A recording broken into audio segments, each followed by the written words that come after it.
Komang R alias Cecep kembali merasakan dinginnya sel penjara.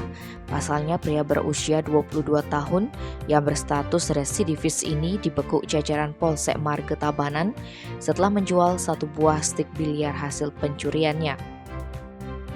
Kapolsek Marga AKP Igede Budiarte Kamis 28 Juli menjelaskan, Cecep ditangkap unit reskrim Polsek Marga di sebuah warung biliar di sebelah utara Pasar Ubi Tabanan.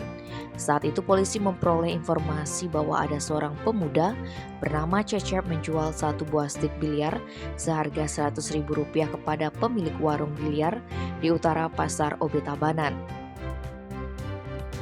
Kapolsek Budiarte memaparkan Cecep melakukan aksi pencurian pada Kamis 14 Juli di warung biliar milik Putu Agus yang berlokasi di Banjardinas Pengembungan Desa Tegal Jadi, Kecamatan Marga. Pelaku masuk ke warung biliar tersebut dengan cara mencongkel, grendel, gembok dengan menggunakan kunci sepeda motor hingga terlepas dari kusen pintu. Setelah berhasil menjebol pintu, pelaku mengambil stik biliar yang tergantung di tembok. Setelah itu pelaku meninggalkan TKP dengan menggunakan sepeda motor berwarna hitam, kemudian menjualnya. Uang hasil penjualan digunakan pelaku untuk membeli pulsa dan speaker aktif. Atas perbuatannya pelaku diancam hukuman penjara selama 7 tahun.